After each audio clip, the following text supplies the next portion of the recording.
Alright, so I just saw this one.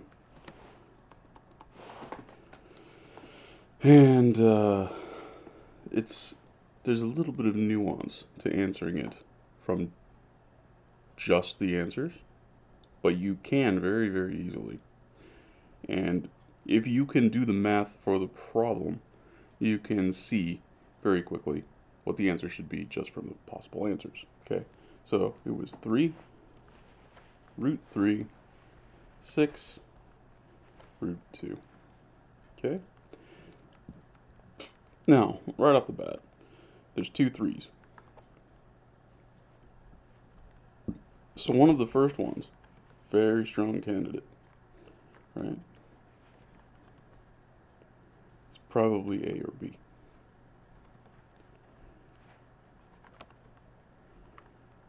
But now notice what's happening. If we prime factorize this,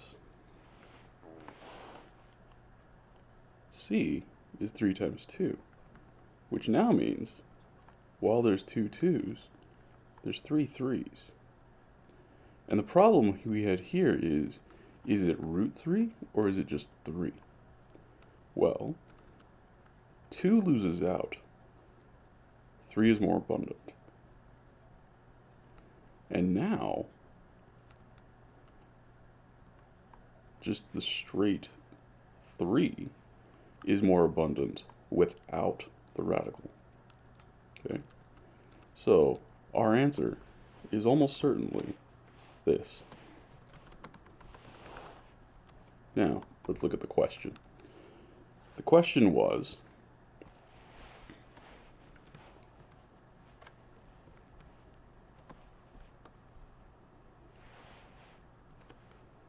it's kind of hard to write it this way.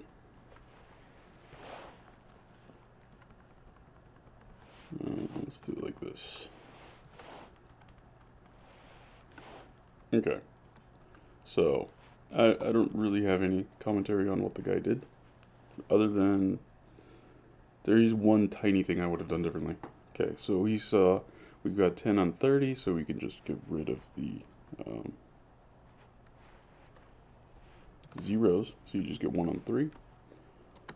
And then what he did here was he saw that 27 is 9 times 3, but I actually prefer to look at it this way. Just prime factorize the whole thing. Now, pairs of things that are inside of square root can come out. Okay? So you don't have to be able to recognize if it's a square or not. Right? We're taking it down to the level where we're just looking at numbers that you know when you're a toddler. Right? Well, we can simplify this to be this.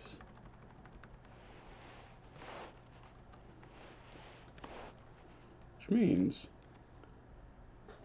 we can actually do